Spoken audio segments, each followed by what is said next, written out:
हमने आप लोग को पहले बताया था कि एयर कंडीशनिंग किसे कहते हैं, ठीक है, और एयर कंडीशनिंग और एयर कंडीशनर किसे कहते हैं। एयर कंडीशनिंग फिर हम बता देते हैं आपको कि एयर कंडीशनिंग क्या है। किसी स्थान या विशेष वातावरण को अपने स्वास्थ्य की दृष्टि के अनुसार उचित तापक्रम यानी कि requirement temperature, carbon dioxide, oxygen, relative humidity, अपेक्षिक आर्द्रता, एयर फिल्ट्रेशन, वायु का शुद्धिकरण, प्रॉपर डिस्ट्रीब्यूशन ऑफ एयर यानी कि वायु का प्रॉपर रूप से वितरण, एयर सर्कुलेशन, वायु का परिभ्रमण की क्रिया को ही यानी कि क्या कहते हैं, एयर कंडीशनिंग कहते हैं। एयर कंडीशनिंग किसे कहते हैं? किसी स्थान या विशेष वातावरण को अपने स्वास्थ्य की दृष्टि के अनुसार उचित तापक्रम, carbon dioxide, oxygen, relative humidity, अपेक्षिक आर्द्रता, रिलेटिव ह्यूमिडिटी को अपेक्षिक आर्द्रता कहते हैं, और एयर फिल्ट्रेशन, वायु में जो अशुद्धियाँ होती हैं उसको दूर करना, छानना, और proper distribution of air, air का प्रॉपर रूप से डिस्ट्रीब्यूशन करना, और एयर का सर्कुलेशन करना ही क्या कहलाता है? एयर कंडीशनिंग कहलाता है, ठीक है। और उसमें नॉइज को भी कंट्रोल करना है कि नॉइज भी ज़्यादा मात्रा में ना हो। इन सब फैक्टरों को जो कंट्रोल करते हैं उसके बाद जो एयर क्वालिटी होती है उसको एयर कंडीशनिंग कहते हैं, यानी कि क्या कहते हैं? वातानुकूलन। और जिस उपकरण के द्वारा इन सब फैक्टरों को कंट्रोल किया जाता है, कौन कौन? तो carbon dioxide, temperature, plus relative humidity, और क्या चीज़? तो प्रॉपर डिस्ट्रीब्यूशन, एयर फिल्ट्रेशन वायु का शुद्धिकरण, प्रॉपर सर्कुलेशन, साउंड कंट्रोल करना, तो उस उपकरण को एयर कंडीशनर कहते हैं, ठीक है। यानी जिस उपकरण के द्वारा एयर कंडीशनिंग की क्रिया पूर्ण की जाती है उस उपकरण को क्या कहते हैं? एयर कंडीशनर कहते हैं। इससे पहले हमने आपको बताया था कि एयर कंडीशनर जो है यानी एक्सपेंशन के आधार पर एक डीएक्स टाइप होता है और दूसरा क्या होता है? चिलर टाइप होता है, ठीक है। डीएक्स टाइप और चिलर टाइप,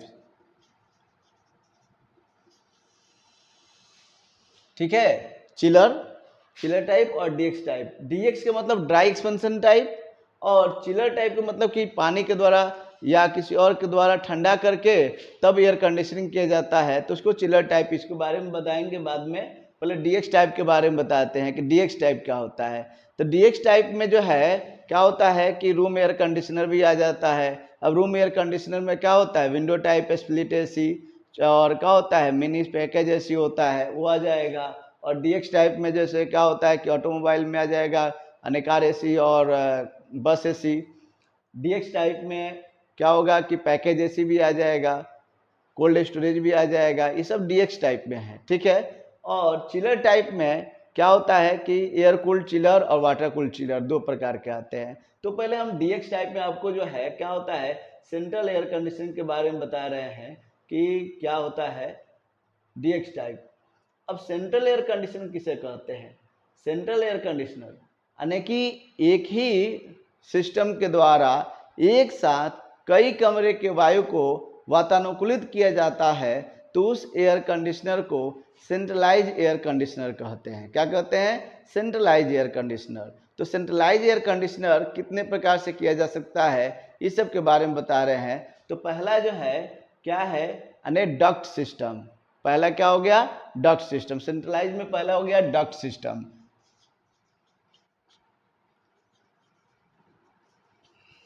तो डक्ट सिस्टम में क्या क्या लगाकर हम क्या करते हैं इसके द्वारा अनेक कमरे को या अलग अलग जो है रूम है उसको वातानुकूलित करते हैं। और दूसरा जो है क्या होता है, पहला हो गया डक्ट सिस्टम, दूसरा हो गया multi evaporator temperature system. Multi evaporator, multi operator यानी कि मल्टी ऑपरेटर मैंने कई सभी कमरे में अलग अलग ऑपरेटर लगाकर हम क्या कर सकते हैं? वातानुकूलित कर सकते हैं, ठीक है। तो इसको जो है कहीं कहीं पर वीआरवी भी लोग बोलते हैं इसको। तो आगे हम डक्ट सिस्टम और मल्टी ऑपरेटर सिस्टम के बारे में बताएंगे। तो पहले हम बता रहे हैं आपको डक्ट सिस्टम में किसमें क्या क्या लगा होता है, ठीक है। अब इसमें जो रेफ्रिजरेशन सिस्टम होता है उसमें कंप्रेसर रहेगा। ये कंप्रेसर जो है रेसिप्रोकेटिंग भी हो सकता है और क्या होता है स्क्रू टाइप भी हो सकता है, ठीक है। जो हमने कंप्रेसर के बारे में बताया था कि कंप्रेसर जो है रेसिप्रोकेटिंग और रोटरी कंप्रेसर, सेंट्रीफ्यूगल कंप्रेसर और स्क्रू टाइप, ठीक है, और स्क्रू टाइप कंप्रेसर बताया था। तो यहाँ पर सेंट्रीफ्यूगल भी हो सकता है, रेसिप्रोकेटिंग भी हो सकता है, और क्या हो सकता है, स्क्रू टाइप भी हो सकता है। रोटरी कंप्रेसर नहीं होगा यहाँ पर, ठीक है। कंडेंसर जो है ये shell and tube type condenser है। जो हमने कंडेंसर के बारे में बताया था कि इसमें क्या होता है कि वाटर जो है नीचे से इन होता है और ऊपर से आउट होता है, और रेफ्रिजरेंट क्या होता है, ऊपर से इन होता है और नीचे से आउट होता है। ये सेल है। तो सेल में जो है क्या होता है कि पाइप लगे हुए रहते हैं इस तरह से पानी जाने के लिए, ठीक है। और सेल में क्या होता है, रेफ्रिजरेंट आता है और पानी जो है क्या होता है इसके अंदर से होकर जाता है। एक बना लेते हैं इस तरह से, जैसे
ये जो है प्लांट है जो डक्ट सिस्टम कहलाता है। क्या कहलाता है, डक्ट सिस्टम। सेंट्रल एसी में duct system. Multi storage buildings होते हैं, उसमें हम इस तरह का इस्तेमाल करते हैं। जैसे क्या हो गया, ये पूरा multi storage building, room 1, room 2, room 3, room 4, 5, 6। तो पहले हम रिफ्रिजरेशन सिस्टम समझते हैं कि रिफ्रिजरेशन सिस्टम इसमें क्या क्या होता है। जैसे हमने बताया था कि कंप्रेसर ये रेसिप्रोकेटिंग हो सकता है, ओपन टाइप का, इसको मोटर के द्वारा चलाया जाएगा, या क्या होता है स्क्रू टाइप हो सकता है, सेंट्रीफ्यूगल टाइप हो सकता है।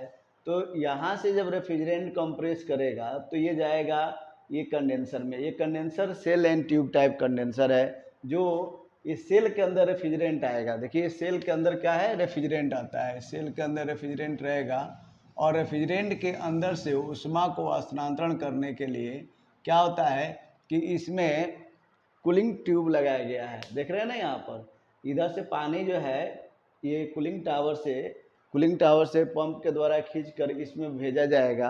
तो ये 3 ट्यूब दिखाई दे रहा है कि आधा ट्यूब जो है क्या होता है, इनलेट हो जाएगा, और फिर जब यहाँ आएगा तो यहाँ से जो है क्या होता है, पानी ऊपर भरेगा, फिर यहाँ से ये ट्यूब से आउट होगा और फिर यहाँ से निकल कर ये चला जाएगा कूलिंग टावर में ऊपर की तरफ से, ठीक है।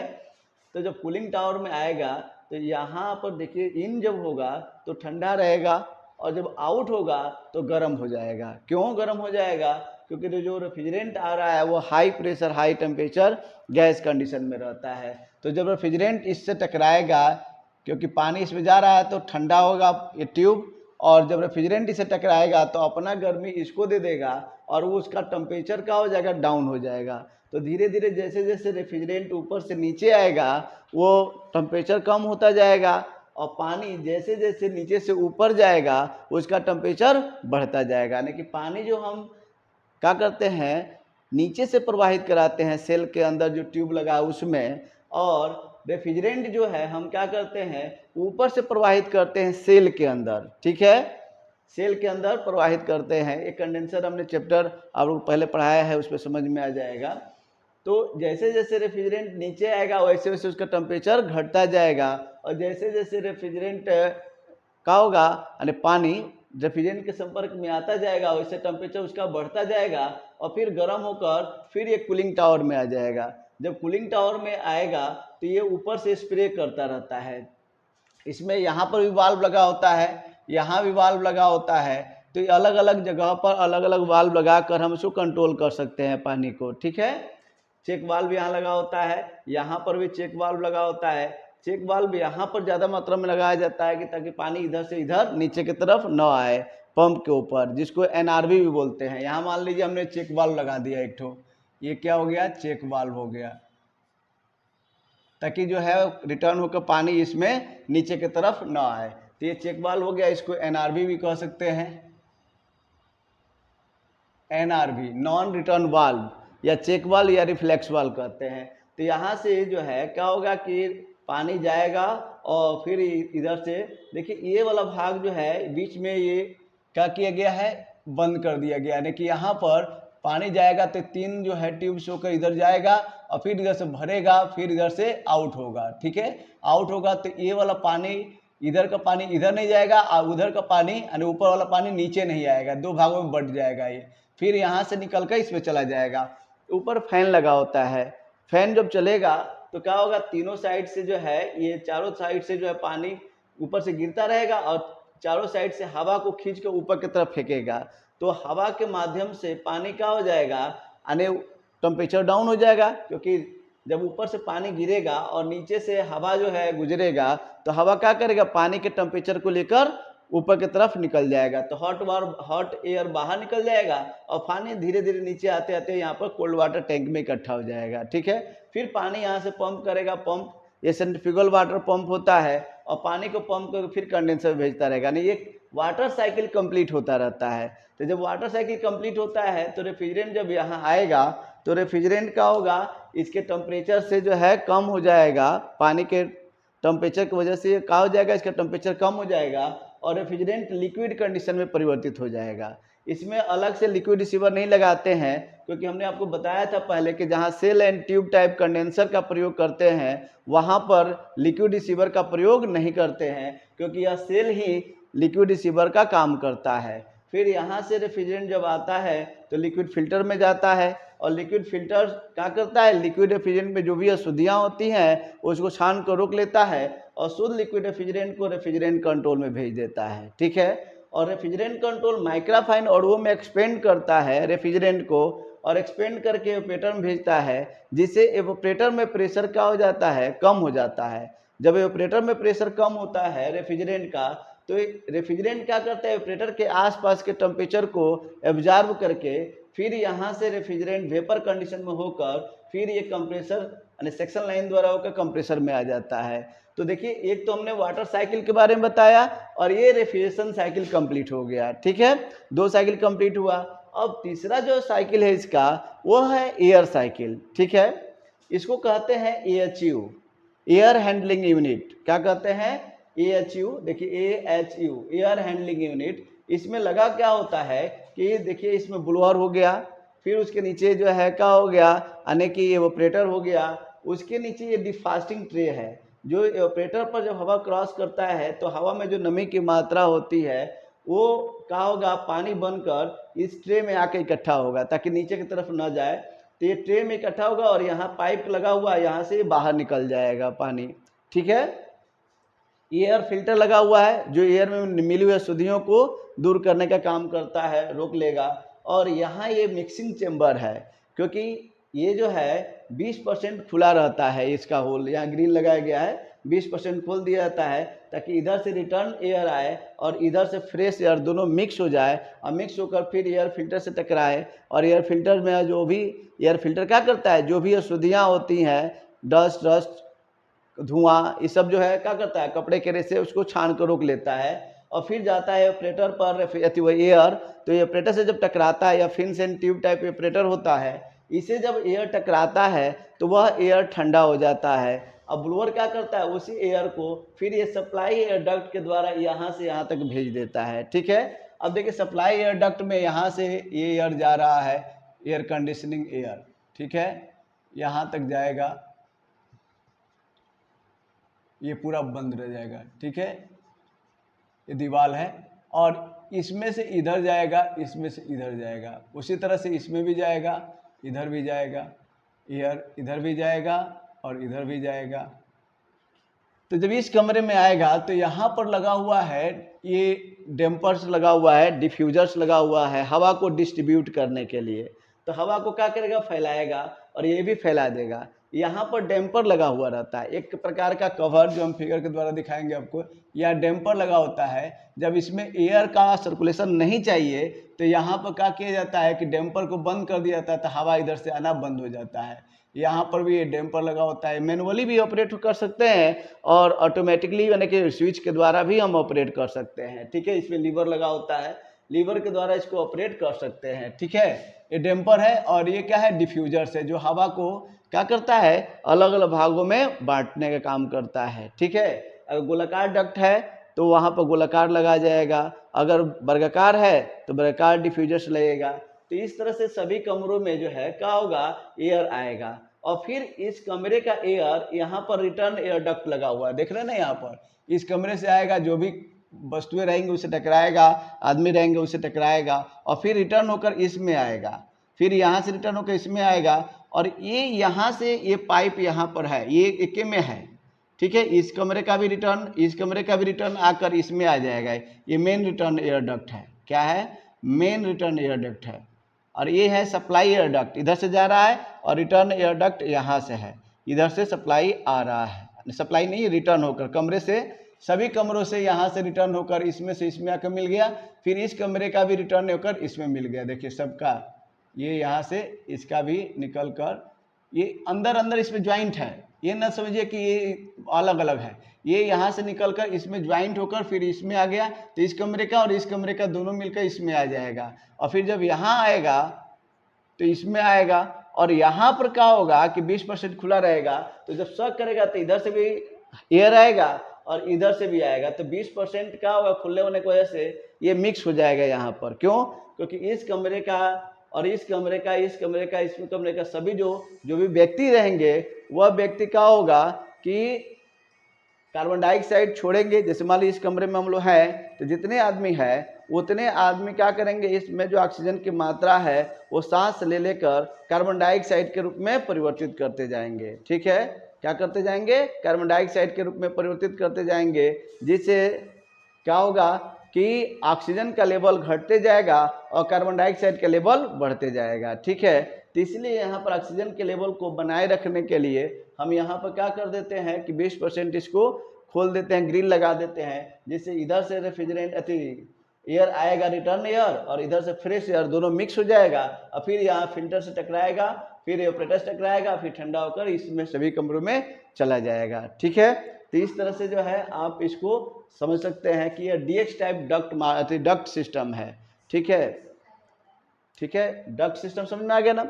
अब इसमें कंट्रोलिंग डिवाइस क्या लगाते हैं, कंट्रोलिंग डिवाइस के रूप में तो हमने यहाँ पर चेक वाल्व भी पानी के लिए लगा दिया गया, यहाँ पर भी वाल्व लगाया जाता है और प्रेशर गेज लगाया जाता है। यहाँ पर प्रेशर गेज लगाकर हम क्या कर सकते हैं, प्रेशर को चेक कर सकते हैं कि कितना डिस्चार्ज प्रेशर है। यहाँ पर लगाकर हम क्या कर सकते हैं, low pressure LPG low pressure gauge, मतलब LPG का मतलब लिक्विड पेट्रोलियम गैस में समझिएगा, LPG का मतलब लो प्रेशर गेज लगा देते हैं ताकि सेक्शन प्रेशर को चेक करने के लिए। और ये हाई प्रेशर गेज यानी HPG हाई प्रेशर गेज, ठीक है, हाई प्रेशर गेज लगा देते हैं, जिससे यह हाई प्रेशर होने पर बताएगा कितना PSI प्रेशर है, और लो प्रेशर गेज से क्या होगा, पता चल जाएगा कितना PSI प्रेशर है। ठीक है, ताकि रेफ्रिजरेंट है कि नहीं है।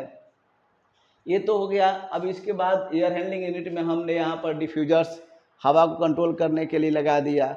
अब मान लीजिए कि ये तो हो गया हमारा, गर्मी के समय में ठंडा कर सकते हैं, लेकिन ठंडा के समय आएगा तो क्या करेंगे, ठंडा के समय में आएगा तो हम क्या करते हैं उस समय कि इसको यहाँ पर हीटर लगा देते हैं, जहाँ रेफ्रिजरेशन सिस्टम है यानी ऑपरेटर है उसी के पास हीटर लगा देते हैं और रेफ्रिजरेशन सिस्टम को बंद कर देंगे।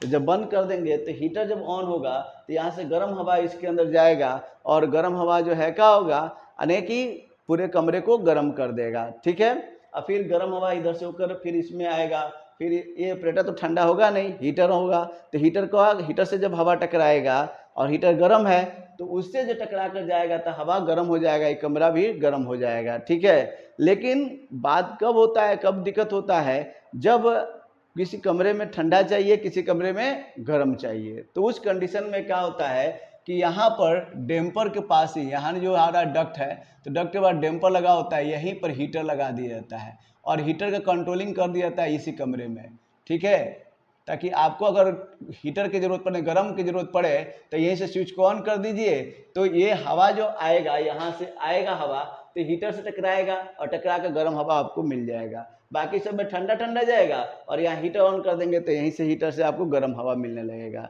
ठीक है, तो ये समझ लीजिए कि इस तरह से ये कार्य करता है, यानी डक्ट सिस्टम। इसको सेंट्रल एयर कंडीशनिंग में डक्ट सिस्टम कहते हैं। एक ही जगह से, देखिए, एक ही सिस्टम के द्वारा एक ही स्थान से वायु को ठंडा करके सभी कमरों को वातानुकूलित किया जा रहा है। ठीक है, इसलिए इसको सेंट्रल एयर कंडीशन। सेंट्रल का मतलब होता है केंद्रीकृत। केंद्रीकृत का मतलब कि एक ही जगह, जैसे अपना देश है तो देश में हम लोग का सेंटर कौन सा है, यानी कि दिल्ली।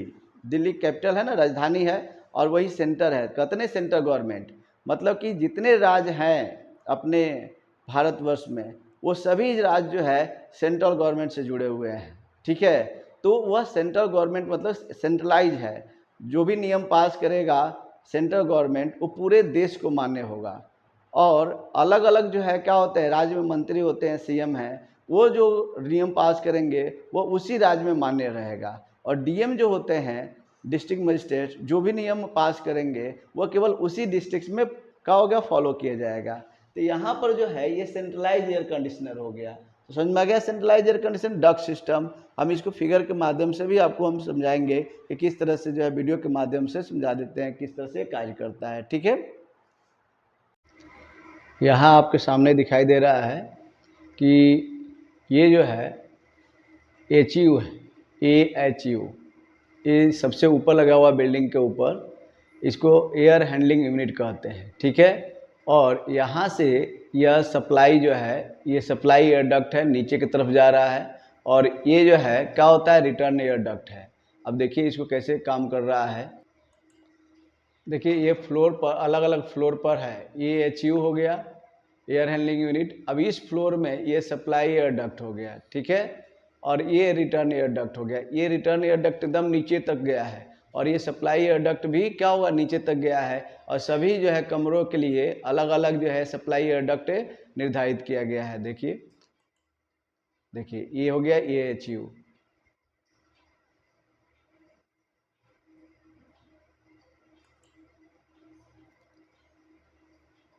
इसमें कमरे में हवा आ रहा है,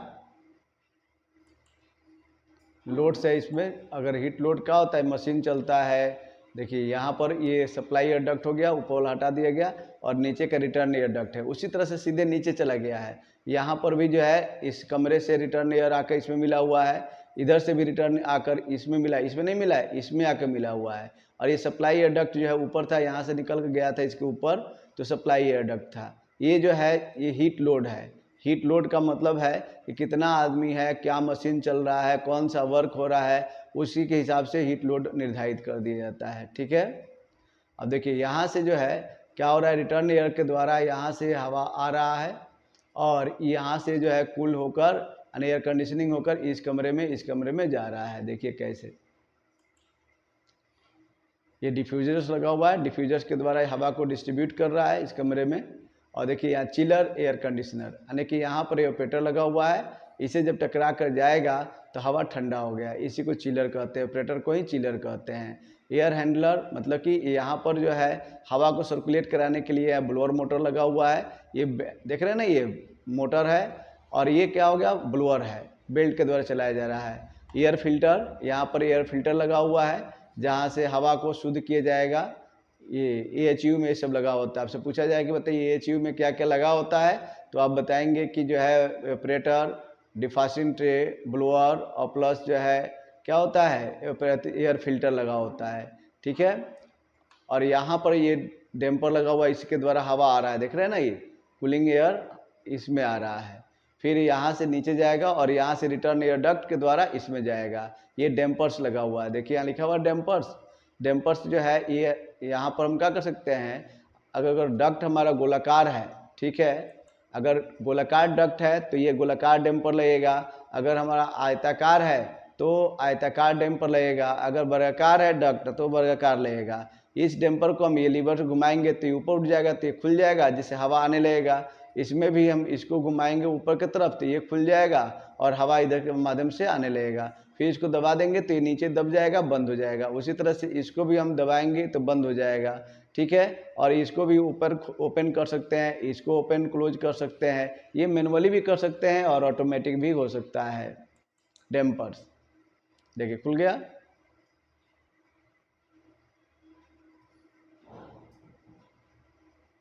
खुल गया, बंद हो गया। इस तरह से यहाँ पर लगा होता है। यहाँ पर टर्मिनल यूनिट्स लगा हुआ है। ये टर्मिनल के द्वारा भी हम यहाँ पर देखिए खोल रहे हैं, बंद कर रहे हैं। इसके द्वारा हो सकता है, या मैग्नेटाइज होगा तो इसके द्वारा भी खुलेगा, बंद हो जाएगा। तो बंद हो जाएगा तो इधर से हवा क्रॉस नहीं करेगा, और जब खुल जाएगा तो हवा क्रॉस करने लगेगा, ठीक है। ये टर्मिनल यूनिट्स हो गया। मैग्नेट के द्वारा भी हम इसको ऑपरेट कर सकते हैं। देखिए यहाँ पर टर्मिनल बना हुआ है, और इसको सप्लाई नीचे सप्लाई कनेक्ट कर दिया, यहाँ से सप्लाई देखिए यहाँ आ गया। स्विच को ऑन करेंगे तो इधर से हवा आने लगेगा, और स्विच को ऑफ कर देंगे तो हवा जाना बंद हो जाएगा।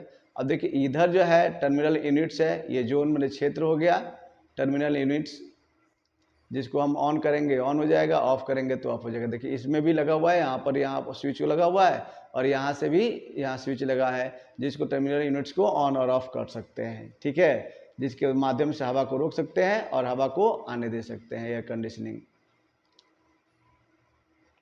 अब हीटिंग कॉइल देखिए, मान लीजिए कि हमको इस कमरे में गर्म चाहिए, इस कमरे में ठंडा चाहिए, तो यहाँ पर हम हीटिंग कॉइल लगा देते हैं।